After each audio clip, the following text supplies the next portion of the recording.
கொங்கு நாட்டு ஸ்பெஷல் அரிசி பருப்பு சாதம். இது சூப்பரான bachelors recipe, one pot recipe. குயிக்காக செஞ்சிடலாம். எப்படி பண்ணுறது பார்க்கலாம் வாங்க. ஒரு குக்கரில் தேவையான அளவு நல்லெண்ணெய் சேர்த்து, எண்ணெய் நல்லா காஞ்சதும் அதில் 1 டேபிள் ஸ்பூன் கடுகுளுத்தம் பருப்பு சேர்த்து நல்லா பொரிஞ்சதும் அது கூட 1/4 டேபிள் ஸ்பூன் சீரகம் சேர்த்துக்கோங்க. கொஞ்சமாக கருவேப்பிலை, 2 பல் பூண்டு, 1 மீடியம் சைஸ் பெரிய வெங்காயம், 1 மீடியம் சைஸ் தக்காளி, தேவையான அளவு கல்லுப்பு, 1/4 டேபிள் ஸ்பூன் மஞ்சத்தூள், 1 டேபிள் ஸ்பூன் மிளகாய்த்தூள், கொஞ்சமாக பெருங்காயத்தூள் சேர்த்து நல்லா கலந்து விட்டுக்கோங்க. நல்லா தொக்கு பதத்துக்கு கலந்ததுக்கப்புறமா நான் 1 டம்ளர் அரிசி, 1/4 டம்ளர் துவரம்பருப்பு சேர்த்து நல்லா வாஷ் பண்ணி எடுத்து வச்சுருக்கேன்.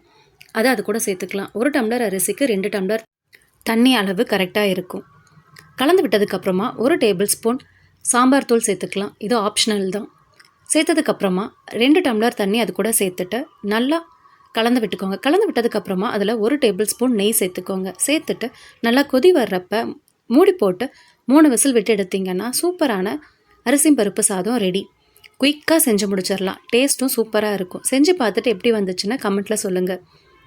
வீடியோ பிடிச்சிருந்தா லைக் பண்ணுங்கள். கண்டிப்பாக சப்ஸ்கிரைப் பண்ணுங்கள்.